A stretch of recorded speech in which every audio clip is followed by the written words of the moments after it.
Welcome back to the DFS Sweatshop. I am your host, the DFS Jerusalem, and you can follow me, of course, on Twitter at DFS Jerusalem. Going to be going away from the regular formatting of the show just because we've had such a series of choppy slates as the train goes by behind my house. I live on the wrong side of the tracks. So, um, what we're going to be doing in tonight's program is we're going to jump into last night's or yesterday's NBA action. We are going to look ahead just a little bit for the games we have coming up on the MLK Monday. And we're also going to be looking forward to the rest of the week, see how it shapes out. We can look at the week full of slates to see kind of how we want to set up our buy-ins.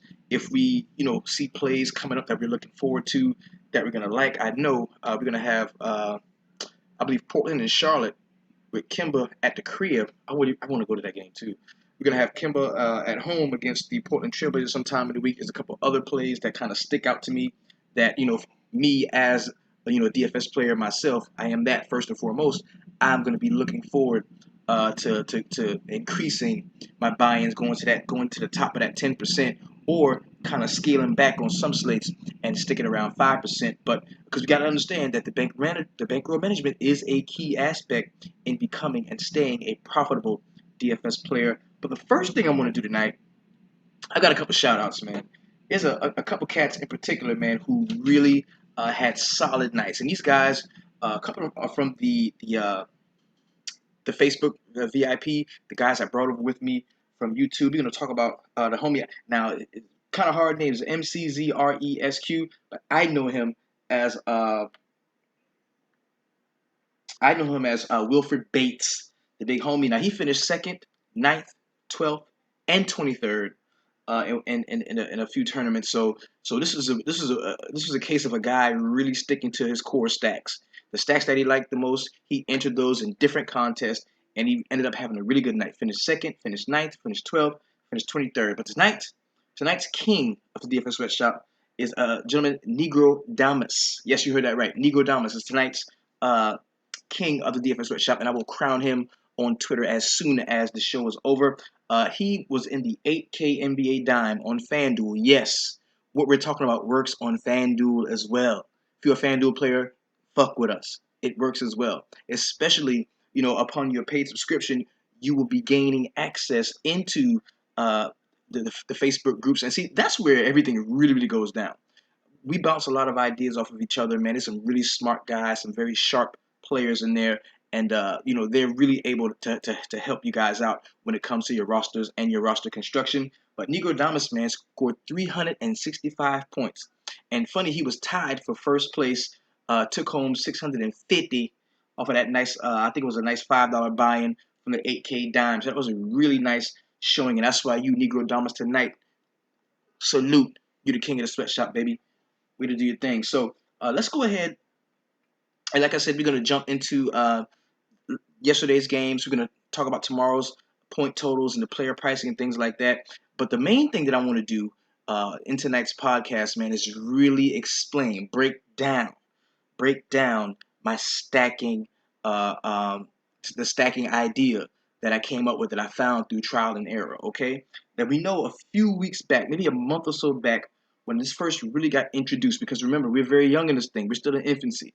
The website's been live since December 2nd. We have a huge following. It's still growing, and that's all your fault. But remember, this is something I tried for the last few years, and I finally figured a way that works when it comes to these shorter slates. And we're going to talk about why it is so important to stack and how it can help you to get to the cash line. So that's going to be the last thing that we talk about. I'm going to go in depth with that. I'm getting a lot of questions. A lot of people have been asking me, yo, why are you still stacking? Why you saying stack? Why you saying stack? I'm going to explain that to you. I'm going to break it down for you, okay?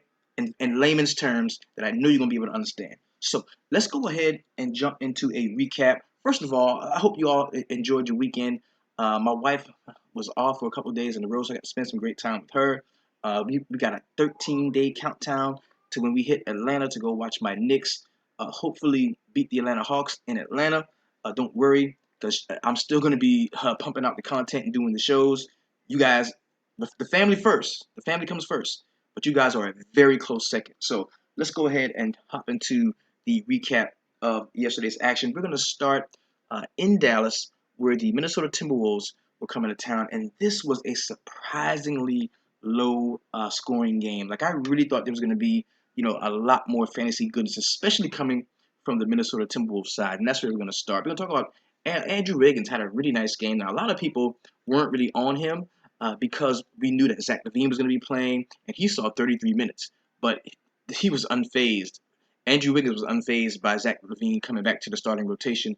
He had 19 points, 8 boards, 4 assists, and 1 steal while shooting 53% from the field, 1 for 3 from behind the arc. Really nice game we saw from Andrew Wiggins.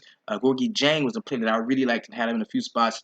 21 points. He fell a couple rebounds, shot at double-double, but he had 1 steal and shot 83% from the field with grabbing those 8 boards. Karl Anthony Towns really disappointed on a slate like tonight, where he was so highly owned. I'm talking 48%. So in some tournaments, he was 50%. Yeah, yeah, go ahead, baby girl. Uh, so he had 18 points and 9 boards to go with 3 assists, 1 steal, and 1 block while shooting 47% from the field. That is unacceptable for a big man that works that well around the basket. Zach LaVine, in his return, 33 minutes for him. He had 11 points and 5 boards to go with an assist and a steal while shooting 37% from the field. And Rick Rubio has kind of turned the corner. Dude is playing good ball right now. 8 points, 5 rebounds, 10 assists, and 2 steals. Now, he doesn't score enough points, or he doesn't go crazy enough to where, we're going to see a dramatic price jump on him. We can safely roster Rick Rubio for the time being. We can definitely do that. Namia Bielita, in his 22 minutes, had 10 and 4 to go with an assist and a steal. Not a great game from him, but it was okay. On the Dallas side, we saw a really nice game from Deron Williams, man. He double-doubled in his 30 minutes at 13 points, 10 assists, 4 rebounds, and 2 steals while shooting 55% from the field. Really nice game there from him. Dirk Nowitzki, 17 and 6 to go with 2 assists and 3 blocks. Pretty decent game there. And Wesley Matthews woke up out of his slumber, and in 35 minutes, he had 19 points to go with 7 rebounds and 1 assist. Pretty good game we saw from Wesley Matthews. Didn't see much from Harrison Barnes. He played 31 minutes but had 13 points and 3 rebounds to go with 1 steal and 1 block while shooting 37% from the field. That's why he had such a shitty fantasy performance. He could not shoot the ball well at all. JJ Barea played 16 minutes and had 15 points to go with 3 rebounds and 3 assists. Pretty decent game there. And Devin Harris, in his 16 minutes, had 10 and 3 to go with 3 assists. We did not see Andrew Bogut in this game. Probably won't see him for quite some time. So we're going to be looking at some Salah Mejri as well as Dwight Powell, who had a really, really bad game. Dwight Powell, I mean, that dude sucks, quite frankly. Next thing I'm going to talk about is the Toronto Raptors at home against my New York Knicks. We knew wasn't going to see Kristaps Porzingis. He was ruled out a little early in the day. We had enough time to make any adjustments that we needed to make, but we saw a really decent game on the Knicks side from Hernan Gomez was probably one of the better players in this game. 8 points, 13 boards, 1 block, shooting 3 for 7 from the field. Pretty decent game for him at that price point. We saw Holiday Kid jump off of the bench and had 17 and 3 to go with an assist and a steal. Didn't see much from Carmelo. He had 18 and 1 rebound to go with 1 assist while shooting 50% from the field. And Lance Thomas left the game early. He was only in there for a minute and 50 seconds. He got hurt. Not a great game from him at all. Derrick Rose, 16 and 2 to go with 3 assists and 1 block. Kyle Quinn, man, only played 10 minutes. And, after what he did the last few games, we're looking at, okay, now we can fuck with Kyle O'Quinn. We're not going to see Porzingis, so he's got to get some run. No, man, dude played 10 minutes. 10 minutes. That was it. Horrible, horrible. This Knicks team, man, is a bad team. They're a very bad team. On the Toronto side, we saw a really slow start from DeMar DeRozan, but he did kind of right the ship. Played pretty well towards the end down the stretch. He had 23 points and 5 rebounds with 5 assists. Pretty decent game there. DeMar Carroll is now a thing. 20 points, 2 rebounds, 2 steals, 1 block, shooting 53% from the field. He shot 6 threes and only made 1, but that's okay. Bebe Nogueira, not a great game from him. He played 35 minutes and had 4 points and 4 boards. Come on, man. Also go 1 steal, 1 assist, 3 steals, and 1 block. Not a great game for him at all. Jonas Valanciunas was actually a nice play. 16 boards he grabbed and had 12 points to go with an assist in his 27 minutes. And we also saw a pretty decent game from Kyle Lowry, 16 and 4 to go with 9 assists, 1 steal, and 1 block while shooting 60% from the field. Norman Powell was a pleasant surprise, off the bench in this game. In his 24 minutes, he had 21 points to go with a rebound, 1 steal, while shooting 53% from the field. The next game we're going to talk about is the Atlanta Hawks at home against the Milwaukee Bucks. Now, Giannis had an excellent game. 33 points, 8 rebounds, 6 assists, 2 steals, 3 blocks. He did it everywhere. Shot 59% from the field. Didn't make a three-pointer, but he was 7 for 7 from the line, and that's always good when he can go out and knock down every foul shot. Pretty good game there. We damn near saw a triple-double from Jabari Parker, man. He had 8 points, 10 boards, 9 assists, 1 steal. Pretty good game there. We saw a nice game from Mike Beasley again off of the bench. 11 points, 3 rebounds, 1 assist, 2 steals. Didn't see much else from anyone else in this game. Greg Monroe finally came back down to earth. We've been riding him hot lately because he's been on a really good scoring streak, a really good scoring fantasy streak, but not tonight. In his 20 minutes, he had 13 and 1 to go with an assist. On the Atlanta side, saw a really nice game from Paul Millsap, 18 and 8 to go with 5 assists, 2 blocks, pretty decent game there. Dwight Howard grabbed 14 boards and had 16 points to go with 2 assists, 1 steal, and 1 block, shooting 75% from the field. Pretty good game there. Mike Dunleavy was a very nice play if you had him in your lineups. He scored 20 points, got 3 rebounds, 2 assists, while shooting 6 for 10 from the field. Pretty good game there. Didn't see much from Tim Hardaway Jr. Fabo Cephalosha had 10 points, 2 rebounds, 3 assists, and 3 steals in his 35 minutes. And we finally saw a pretty decent game from a guy who was dead to me. Now, he went on to lead the team in scoring. We're talking about Kent Bazemore, 24 points for him. In 27 minutes, he had 2 rebounds, 1 assist, and 2 steals while shooting 8 for 13 from the field and 4 for 7 from 3. Pretty nice game from Kent Bazemore. Next game we're going to be talking about is going to be the Brooklyn Nets at home against the Houston Rockets. This game was over before it started. It was a fucking blowout. We just saw, Harden didn't have like a big triple-double, but it was a triple-double. 22 points, 11 rebounds, 11 assists, 1 steal, and 1 block. Only took 14 shots. Now, that's not a lot of shots, especially James Harden. We're looking at 20 plus. So he really didn't shoot the ball a lot. Didn't have to. This game was over before it started. Eric Gordon did some mop-up duty. 28 minutes for him. He had 24 points, 3 rebounds, 3 assists. Pretty decent game there. We saw a nice game from Trevor Ariza as well. 23 points for him. He had 8 boards and 2 assists to go with 2 steals while shooting 7 for 11 from the field. That is 63%. That is a very nice percentage there. Montrezl Harrell, 16 points and 7 boards to go with 1 assist, 1 steal, and 2 blocks in his 33 minutes. And we did not see much else off of the bench. Now, Patrick Beverley, 16 points, 7 rebounds, 6 assists, 2 steals, just straight up got it done. Nice game there for all of the Houston Rockets starters. On the Brooklyn Nets side, now we knew we weren't going to see Brook Lopez in this game. He has a rest or injury issue, something like that. So we didn't see too much of him. And the Justin Hamilton guy started in his place. And this guy was right around 3.6K, very close to minimum salary. And 18 minutes is all he played, but he had 11 points, 3 rebounds, and 2 assists. Pretty decent game there. Trevor Booker had 18 and 5 to go with 2 assists and 3 steals. And we also saw Rondae Hollis Jefferson for 17 minutes. He had 14, 7 rebounds, 2 assists, and 3 steals. Pretty good game for him. Not much else we saw off the Brooklyn Nets side. The next game we're going to talk about is the Sacramento Kings at the crib defending home court against the Oklahoma City Thunder.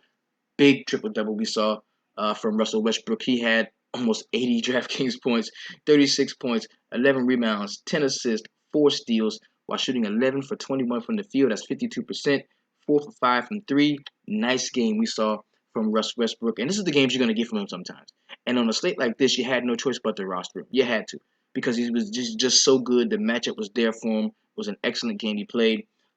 Vic Oladipo in 39 minutes had 23 and 1 to go with 2 assists, 2 steals, and 2 blocks. So he kind of did a little bit everywhere. He shot 7 for 14. That's 50% from the field, and 1 for 7 from 3. He hits a few more threes. He has a much better game. Much better game.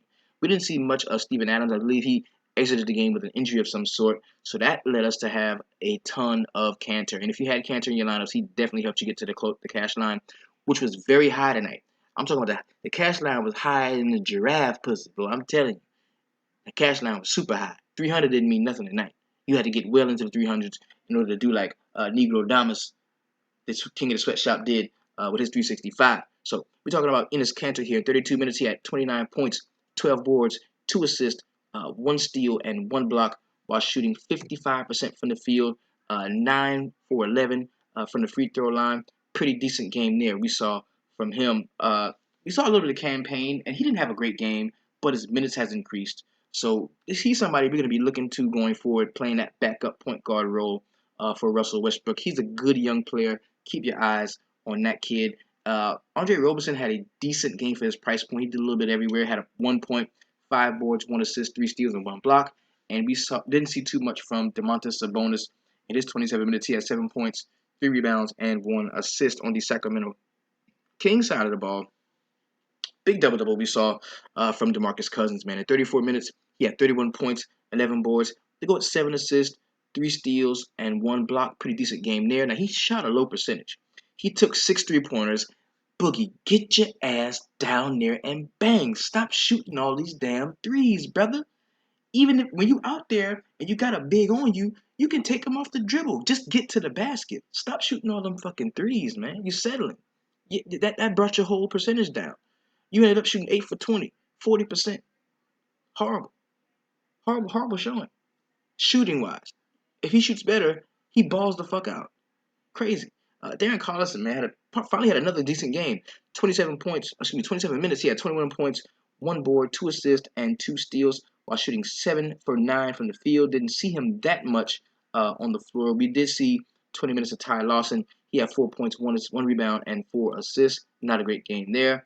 Rudy Gay had an excellent game. 22 points, 10 boards, 2 assists, 2 steals, and 2 blocks while shooting 33% from the field and 2 for 5 from 3-point land. Guy shoots a better game. They probably win this game, and we also see much better fantasy scores from these cats. Next game I'm going to talk about was probably the most competitive game of the evening. It was a really, really nice game down the stretch. The game almost went in overtime. Mike Conley missed the last-second jump shot to tie the game and send it to overtime. So on the Chicago side, Paul Zipster got the start. I'm glad you didn't start him. I didn't either. The dude is just a salary, a space saver until they can get that second team guy on the bench. But how about Dougie McBuckets? Bruh, for 3 games straight, we roster you with Jimmy Butler, without Jimmy Butler, with Dwayne Wade, without Dwayne Wade. So we get you in the game back where, Jimmy Butler just went the fuck off for 60 points the game before. So we kind of know that, hey, he saw a lot of minutes. We may see some Dougie McBuckets, but we still don't fuck with you. And you go out and you just wreck shop and you drop 31 real life points, grab 6 boards, a steal, and a block while shooting 9 for 16, 3 for 6 from behind the arc. Dougie, come on, man. We got to be able to read you better than this. Got to be able to read you better than this. Jimmy Butler, in his 37 minutes, had 16 and 8 to go with 6 assists and 3 steals. Pretty decent game there, but not for that price point. We needed to see more. This is a good real life game, but we needed to see way more. At 9K, I'm talking about, you got to be damn near, you got to be a double-double automatically. Working on a triple-double. So, Taj Gibson, in his 31 minutes, had 18 points and 8 boards to go with an assist and a steal while shooting 50% from the field. Pretty decent game for him. Robin Lopez, 12 and 7 to go with 2 assists and 3 blocks. Those 3 blocks is what really did it for him and saw that he had a really decent game. Michael Carter Williams in 27 minutes had 14 and 7 to go with 3 assists, 1 steal, and 1 block. Pretty decent game there. We saw a little bit of Rajon Rondo. Didn't do much. 4 points, 3 rebounds, and 5 assists on the Memphis Grizzlies side of the ball. Probably the best value we saw in this entire game was Zach Randolph, man. In 32 minutes, he had 15 points and 16 boards to go with 2 assists while shooting 36% from the field. And a lot of those were putbacks. A lot of those were offensive putbacks that he missed. 7 for 19 from the field, bro. That's crazy. That's crazy. Crazy. Really good game there we saw from Zach Randolph. Saw a nice game from Mike Conley as well. 28 points, 5 rebounds, 8 assists, and 2 steals. Pretty decent game there. Marc Gasol had a decent game, double-doubled in his 39 minutes, had 24 points, 11 boards, 3 assists, 1 steal, and 1 block. Jermichael Green gave me blue balls. He played 20 minutes, and he balled out in the first quarter. He finished with 14 points and 5 boards. Did not see much else from him for the rest of the game. He is the blue balls player of the night. Jermichael Green, you son of a bitch. So, next game we're going to talk about, and the last game on the slate, is going to be the LA Lakers at home defending the Staples Center against the Detroit Pistons. Now, we saw a super slow start from Andre Drummond. Then we saw him almost get hurt. You were like, oh, Andre Drummond. And then he came back and he finished pretty strong. 17 boards, 15 points. Go with 2 assists, 3 steals, and 1 block. Nice game there. Reggie Jackson has continued his slumping play. 27 minutes for him. He has 16 points, 3 rebounds, 5 assists. Not a great game from him at all. So a really nice one from Marcus Morris.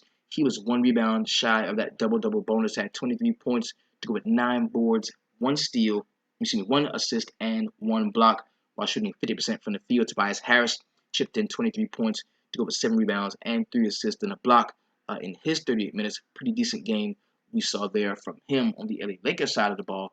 Luol Deng was a guy that I had kind of almost across the board, man. I just really liked him in this matchup, and he didn't do shit. He played 36 minutes. And when you get 36 minutes of a guy that is a veteran savvy player like that, you can almost like guarantee he's going to make value. And that's just not what happened. He had a horrible game. 36 minutes we saw from Luol Deng. He had 2 points, 7 boards, 1 assist, and 1 steal while shooting 1 for 6 from the field. That's 16%. Horrible. 0 for 3 from behind the arc. Bad game. To make it even worse, though, Julius Randle, in his 31 minutes, he had 2 points, 10 rebounds, 4 assists. Not a good game there from him at all. Pretty decent game we saw from D'Angelo Russell, 20 points, 7 rebounds, and 3 assists to go with 1 steal. And Sweet Lou Williams off of the bench, you know what he was doing? He was stumbling and bumbling and fumbling and knocking down jump shots. 26 points for Sweet Lou, 3 rebounds, 4 assists, while shooting 7 for 14 from the field. 50% for a jump shooter. That's pretty good. He also went 5 for 9 from behind the arc. Jordan Clarkson definitely tried to chip in with his 16 points to go with 2 rebounds and 2 assists while shooting 58% from the field in 23 minutes. Now that we have recapped yesterday's NBA action, let's go ahead and take a look forward to tomorrow. And DK has really been tripping. That's got a text from the homie Buns B, Brandon Nunley, the big homie. He hit me up just now. He was like, "Yo, man, DK is tripping with these salaries. Excuse me, with these slates. They really are. They really are. It's quite horrible that we got a full slate of games. We got 9 games tomorrow, and and it's all choppy. It's choppy as fuck. But see, what they don't know is that we know where the back door is. We know where the back door is to the chopped up slates. See, everybody wants a full. I want a full slate of games. I want 8, 9 games at a time. I want a full slate. But you know what?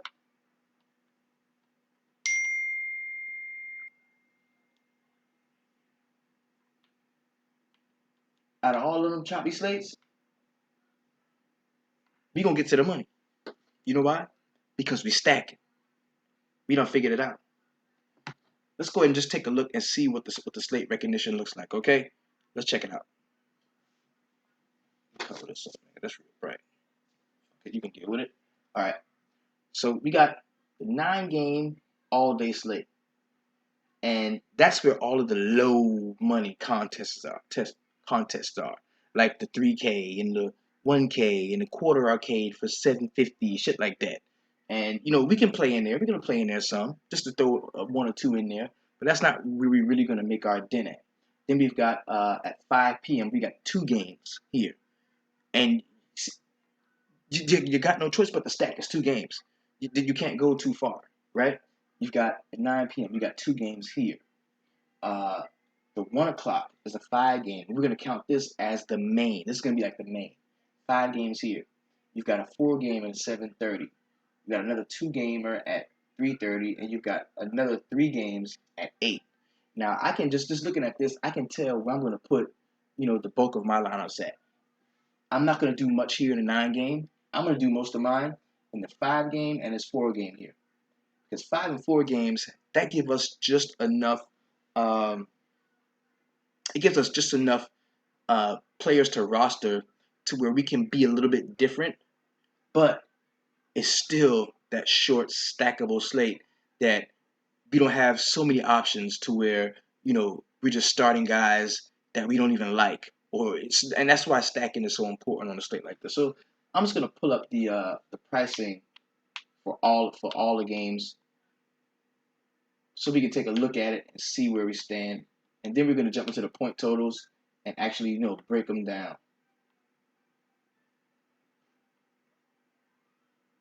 And I'm going to pull up over here on my other screen, where the players, what slate the players play on.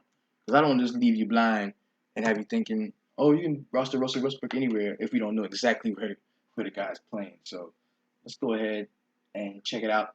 As you can see, coming off a back-to-back, you've got Russell Westbrook. He is going to be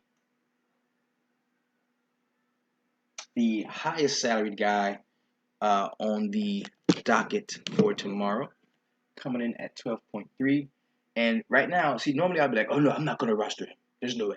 But nobody's off limits because there's not enough people to be that selective with. So the question isn't, do I play Russell Westbrook tomorrow? The question is, how do I play Russell Westbrook? Who do I pair him with? It's not if I'm going to play him or not, because all of these guys are in play. But all the top dollar guys are in play. Giannis, 10.5, yes. Chris Paul, 9.8, going up against Russell Westbrook. Is he in play? Yes, they got to be in play. Washington, we got John Wall, goes up to 25th ranked point guard defense. Of course, he's in play at 9.3. It's all about who we pair these guys with. Steph Curry at 9K, Cleveland, another big game. Of course, he's in play there. This is going to be a nationally televised game. It's a huge game, part of that doubleheader. Yes, we're gonna play Steph Curry tomorrow. Isaiah Thomas against Charlotte certainly is in play. Dame Lillard, yes. Kyrie Irving, yes. And I remember all of these games are choppy. They're chopped up, and so we've got to recognize, we got to use our slate recognition as we roster these players. So now let's look at the 5 game early. That's gonna be Atlanta, New York. It's gonna be Portland, Washington. So we know John Wall is definitely in play. Philadelphia, Milwaukee. Giannis is in play. New Orleans, Indiana. So we can look at Anthony Davis if he does play, and we've got Orlando, Denver. That's the Jokic's, and so we've got to use that slate recognition. And this is the 5 game slate. This is the early only. And the best thing about the early only is that's where you're going to see those uh, high dollar tournaments at. We got the 4 point play is going to be in there. The $27 crossover is in there. That 300K the 3 ball. So we've got some good tournaments the all day.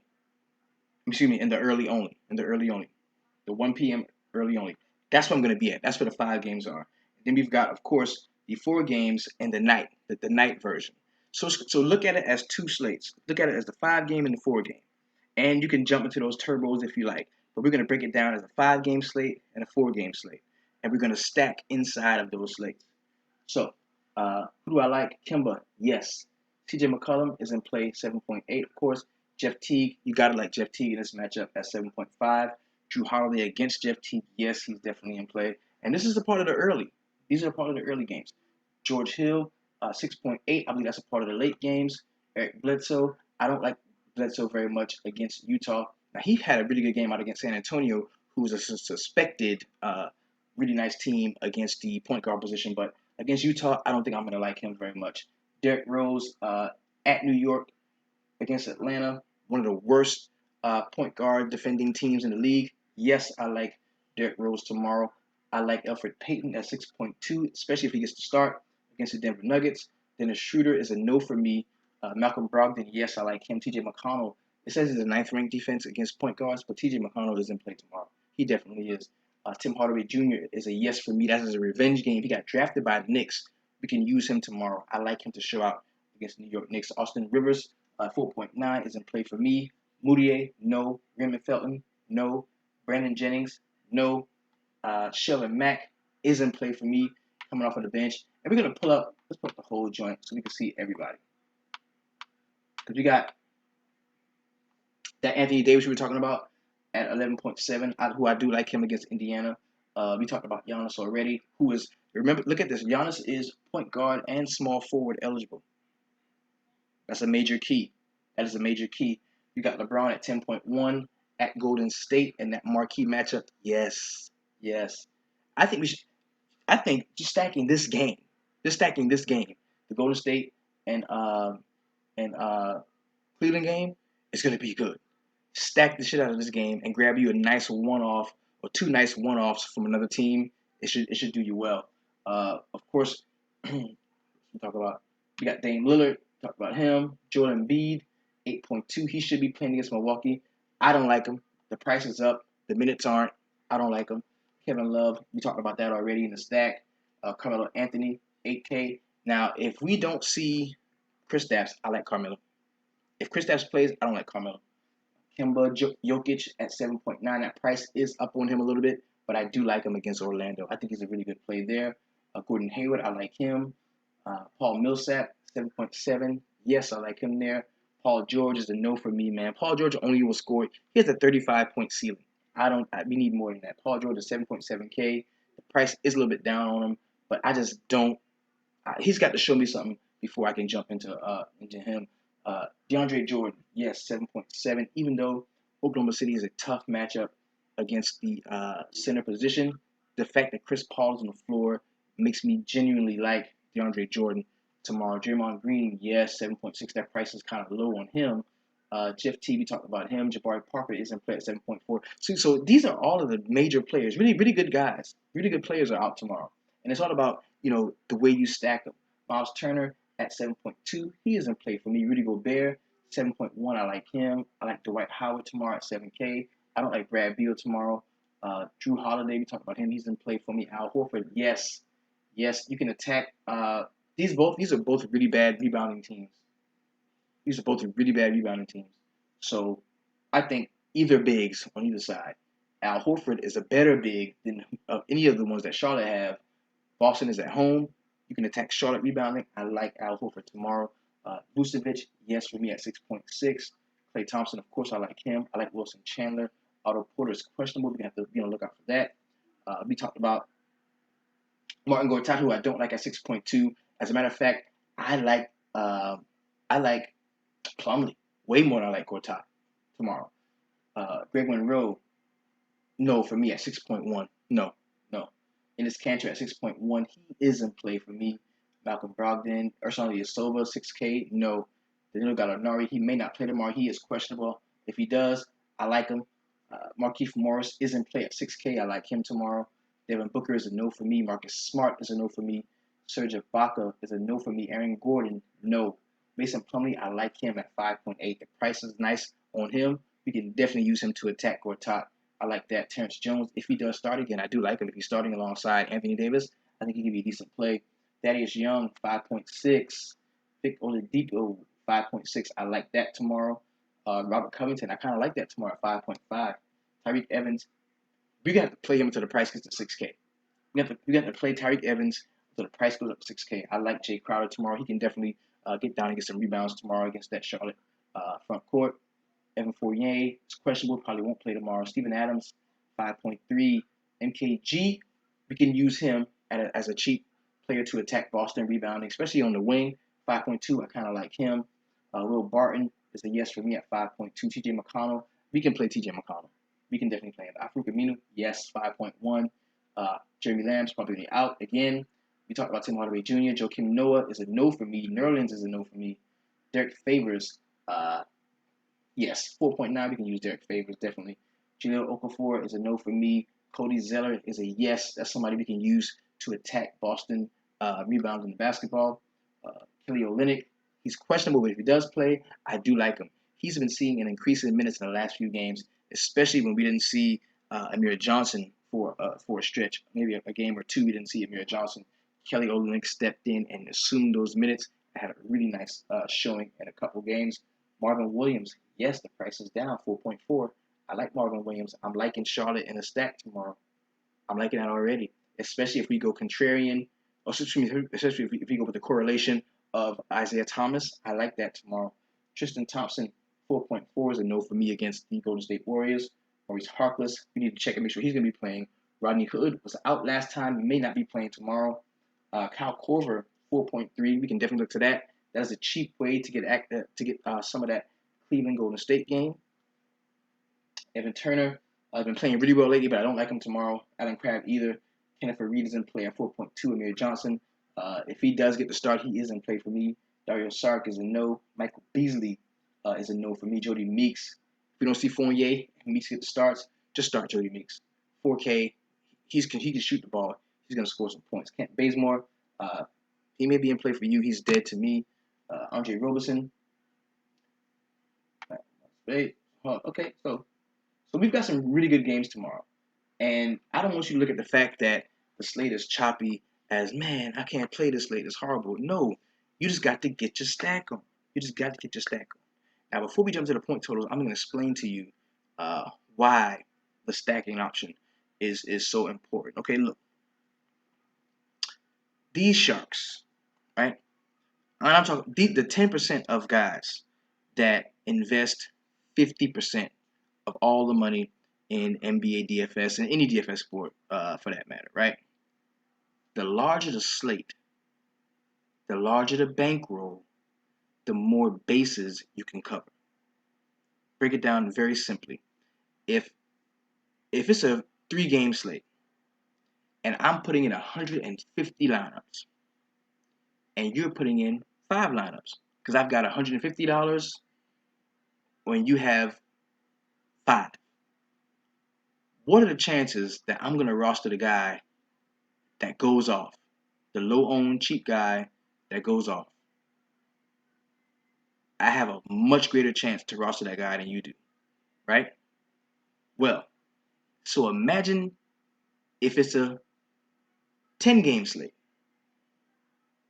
The chances of you getting the guy that I'm getting are almost non-existent. Whereas the shorter the slate, I have less plays I can buy out over you. You can then, gain access to that guy who's gonna go low owned and score a lot of points, the same way I do in a small slate. Because in a larger slate, I can buy everybody. You gotta look at it as this, as like buying people. I can buy everybody. I can play everybody. On a 10-game slate, if my bankroll is big enough, I can damn near play everybody, and I won't miss anything. But you will miss out on cats because you're not gonna buy everybody. You're gonna buy the guys you know when it comes to your roster construction. But on a small slate, you're gonna be forced to buy guys that you kind of don't really know because you're gonna be cherry picking your lineup and you're gonna see, damn man, oh, I got just enough money left for Doug McDermott, and he ain't shit. Fuck it, Dougie. And then he goes in and he scores 40 points, or he did what he did the other night and doesn't do anything. So on a shorter slate, if you stack, it's going to give you a greater probability that you will get that low owned guy or that less owned guy that's going to play well and separate you from the rest of the field.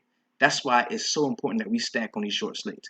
And if I got, you know, 3,000 people with me stacking on the short slate, we stacking. We taking some of that money back from the Sharks because we're gonna hit on some of them players. You've seen it tonight. That's just what happened. That's the truth of it, and that's why stacking is so important. And the reason why I'm explaining this to you is why getting down with a DFS sweatshop is even more important. Why it's the most important thing to you right now as a DFS player. If you play DFS casually, if you play, you know, for fun, if you play try to earn a living with it, no matter what, get down with us because the shit we got going on in here is what is really gonna change the landscape of daily fantasy sports. I'm telling you, the movement is very young, and in a short time, we have blown the fuck up, and it's all your fault. So get in a DFS sweatshop. There's a few ways. There's a few ways that you can support. There's a few ways you can support. I'll tell you about it at the end of the show. But I'm telling you, go to the website at www.dfssweatshop.com and get involved. Uh, we've got a lot of people working. See, people think, oh, it's just me by myself, and that's not the case. I have a team. We have a tech squad, a team. They're working on. They're fine tuning the algorithms for the optimizing software, and this is real shit. See, because what the other sites do, yeah, they have beautiful, fine bells and whistles and tools and shit, but the projections they put in them are bullshit because they're trying to steer you off of plays. They got 50% of their money, all the DFS money, half of it is theirs, and they got to pool of money in there every day to suck up your money. So they're not going to tell you how to get their money. There's no way. That's stupid. That's like the government telling you how to overthrow them. They're not going to do that. It's up to us to do that together in the DFS sweatshop. That's what we're doing. It's a movement, right? So let's go ahead and jump into. I'm sorry about that long rant, but it's my show and I wanted to do it, so I did it. So let's go ahead and jump into the point total for tomorrow. We're going to start in New York, where my New York Knicks will be hosting the uh, the Atlanta Hawks. Now, these teams are going to be playing each other twice, then and on 29th. So this is the first game. It's going to be at New York. Now, when it comes to stacking the Knicks, man, it's very hard to stack the Knicks because you don't know which Knicks you're going to get. Now, Atlanta is a lot easier to stack because they have a collection of really good talent and they play at a high pace and they're a fairly decent team. So Atlanta is a lot easier to stack than the New York Knicks, and I wouldn't suggest stacking the Knicks at all. If you like a player or two that you maybe want to use as a one-off, I don't have a problem with that. Like tomorrow, we can attack Atlanta at the point guard spot, so I don't have a problem with Derrick Rose. I think Derrick Rose can have his way, very quickly with Dennis Schroeder, and I think Dennis Schroeder can have a decent game as well. So on the Atlanta side, we know you can attack New York rebounding the basketball, so that gives credence to Dwight Howard, Paul Millsap. We are kind of weak on the wings, so that you can take another shot at Bazemore if you like, or even Cephalosha for a guy for the cheap that maybe can get you that 6x value for the cheap. But I would not. I would really advise against any Knicks stacking at all. But I like Atlanta. There's no point total yet to this game because we do have some injury news to sort through. So the next game we're going to talk about is a really nice game, very juicy point total. This is a stackable game. This is the Washington Wizards at home against the Portland Trailblazers. It's a 220 point total, with the Washington Wizards being the home favorite. They're giving up 3.5 points to the Portland Trailblazers. This game can be stacked so many different ways. Now, I think you can go four deep on the Washington side. We talk about John Wall, um, maybe some Gortat if you like, Markieff Morris, and if Otto Porter is healthy and playing, yes. Or you can even go Brad Beal, man. You can any part of this starting five. If you want to grab 2, 3, 4 of them, you can definitely do that in this game. Now I wouldn't do too much off of the bench for this game, but the starters, out of all the teams on tomorrow's slate, this is probably like the best uh, value you're gonna get on the Washington side as far as their starters go, because they're not expensive like the Golden State or the Cleveland players, all of them. I mean, John Wall is priced up, but everybody else isn't. And so this is to be a really good stack, a nice three-man stack on the Washington Wizards side with a very nice point total. And the same thing. That's why this game is so tasty, because the same thing goes on the Portland side. You're gonna see Dame Lillard, who is not priced up incredibly. Now we got a nice price still high on C.J. McCollum, but the other guys, the secondary guys, are very cheap. When you talk about Africa Amino and his price point, you talk about Mason Plumlee. So this is an easy four-man stack if you want to go either side. So be on the lookout for that. Really pay attention to that. It's a 3.5 point spread with a 220 point total. I like this game a lot. The next game I'm going to talk about is the Philadelphia 76ers going to Milwaukee to take on the Bucks. The Bucks are giving up 7 points to the Sixers. We probably are going to see Joel Embiid this game. It's a 206.5 point total. You know what? Philadelphia is a bad team, but they do have you know, decent players that you could get in some stacks, that you could use as a one-off in some stacks. Now, I wouldn't stack Philly. I wouldn't stack Milwaukee as well. The only thing that I would do on the Milwaukee side is if I like Giannis, I'm going to play Jabari. If I like Jabari, I'm going to play Giannis too, because those guys play really well off of each other. So I think that's definitely a route that you can go, but I wouldn't go too much further into that as a base for my stacks when we talk about the Philadelphia or the Milwaukee Bucks. The next game we're going to talk about is a nice point total again. It's a 214 point total with the Indiana Pacers giving up 5.5 to the New Orleans Pelicans. I think this game is stackable on both sides as well. I like just about everybody except for Paul George on the Indiana side. And to see, the beautiful thing about Indiana is they go so deep in the bench oftentimes that you can get away with rostering C.J. Miles. You can get away with rostering um, uh, you know Jeff Teague, Thaddeus Young, C.J. Miles. If you Paul George, if you want. Um, Miles Turner. You can definitely get away with that when it comes to this Indiana team. Now, I don't like Paul George as much as I've had in the past, so I would pay up somewhere else for another star and grab the guys around him, and that way, I could still get exposure to the game without having to pay that hefty of a salary for the team's best player who's not playing like the best player right now. New Orleans Pelicans side, it's a very similar story because we can definitely go Anthony Davis. I think he's going to eat in this game. Clearly, he's going to eat in this game. And if you like a New Orleans Pelicans stack, you're probably going to be playing from behind. The point total is 214. It's pretty juicy. You can go Holiday. You can definitely go Tyreek Evans. You can go Anthony Davis. That's your stack right there. That's your stack, and that still is gonna free you up to pay up in probably one or two more spots on your rosters. So you can definitely stack on both sides of this game as well. The next game I'm gonna talk about is a 5 o'clock game. This is the Orlando Magic going to Denver to take on the Nuggets. We do have injury news for this game, talking about the man bun. So we don't know, we don't have a point total yet on this game, but the Denver side is juicily stackable. I'm telling you, from Moutier to Jokic to Wilson Chandler to Danilo Gallinari if he does see the court tomorrow. Like, this is a very stackable offense. I like Denver as in a stack tomorrow. If we get all of the moving parts cool and everybody's gonna be playing, I definitely think that we can stack the Denver Nuggets tomorrow.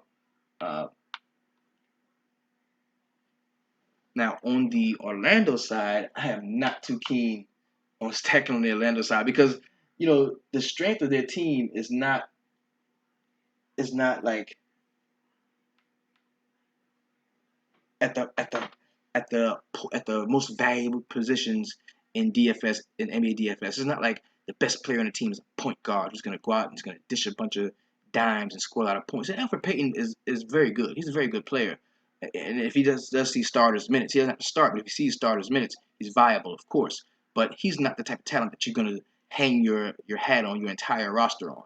So, and you look at their bigs. You got Vucevic and you got Ibaka.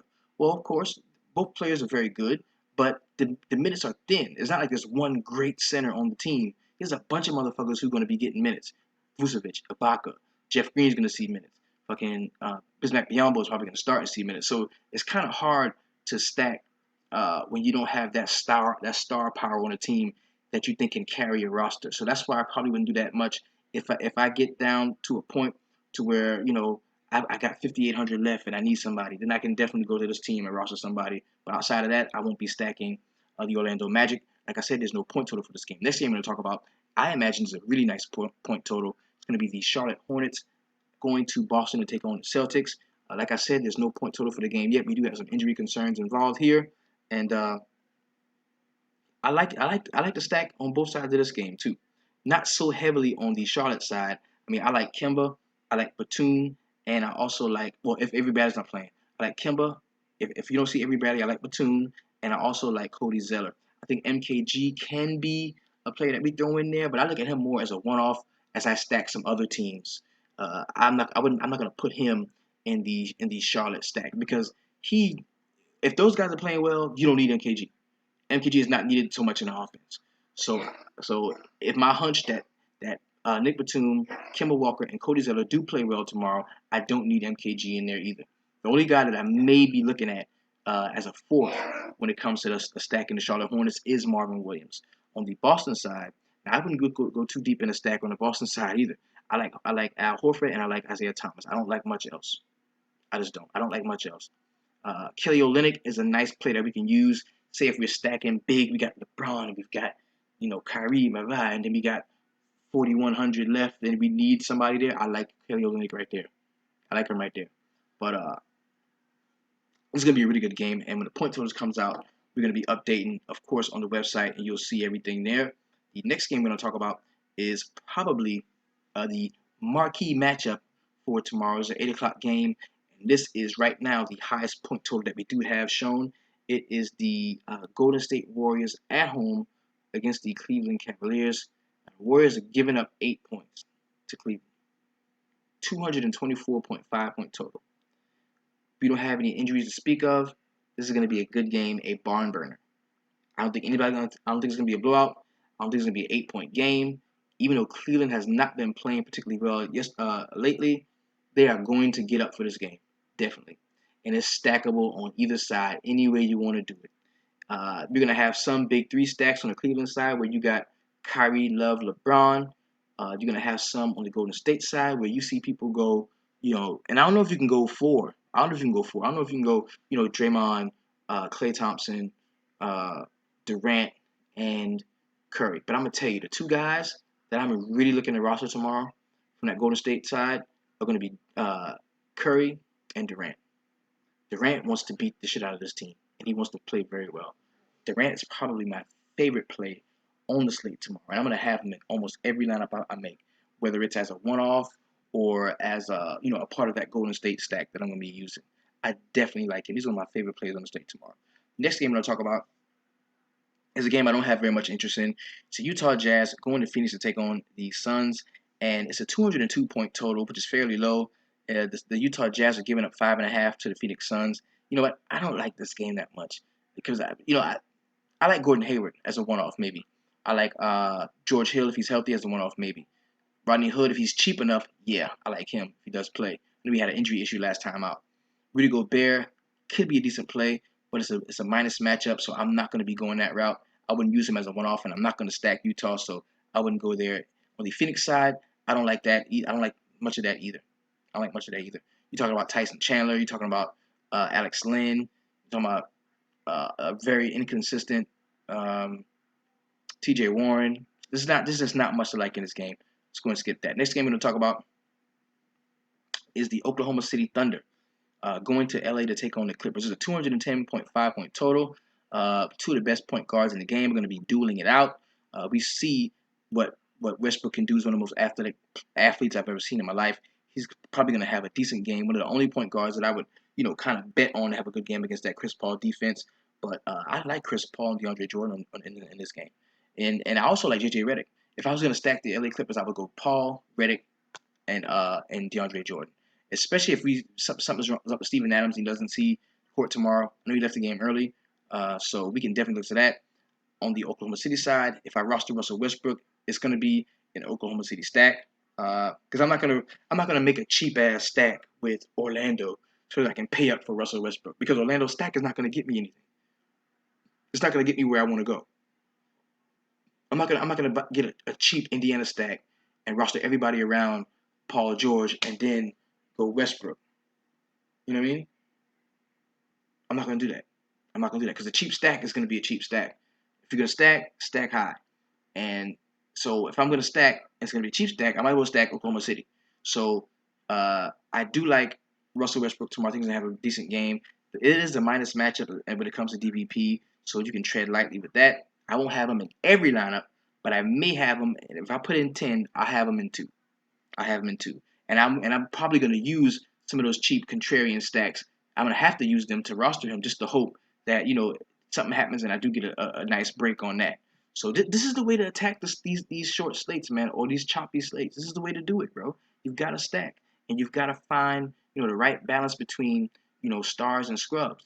You don't have to go straight stars and scrubs, but when you stack in a team, it may shape out that way for a while, but you've got to tinker with it and find another mid-level guy or two that you can try to bring that projected point total up some.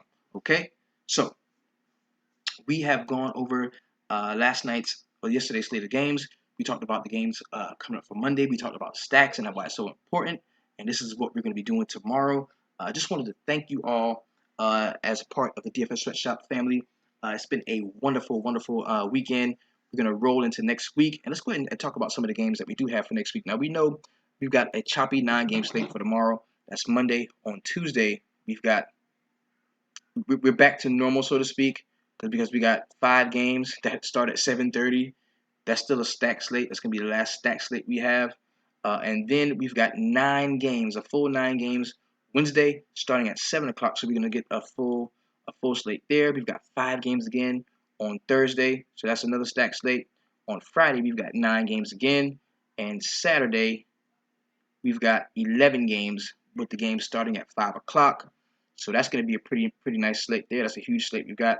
And then on Sunday, we've got 4 games. So this has been your DFS Jerusalem. You can follow me on Twitter, of course, at DFS Jerusalem. I want you to go ahead and get on the website. If you want to support the show, there's a few ways to do it. You're doing it the most purest way right now, the best way you're doing it right now by just giving me your voice and giving me that love on YouTube. But there's a button over here. It says support the show. Click that button, support the show. Do what it tells you to do. Okay? If you want to copy some DFS Sweatshop swag, there's going to be a link in the description. If it's not in this video, it's going to be in one of the ones under this.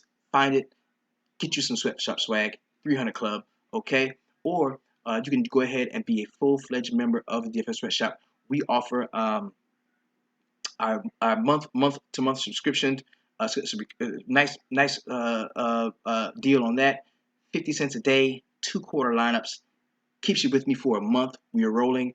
You can also purchase the yearly. That's going to take you not only through basketball but into baseball season and back around 365, 119.99. That is a very great deal for you. And I'm so glad. I'm telling you, we've got some stuff coming in the coming weeks that's gonna blow your mind, bro. It's gonna blow your mind. You're gonna get so much for your money, and I'm just really excited and happy to do this and be helping out folks, man. We've got the optimizers coming in, new spreadsheets, new DVPs, new rankings, articles, everything. It's gonna be a dope ass site. We're gonna relaunch it. It's gonna be great. And have I lied to you yet? Have I? No.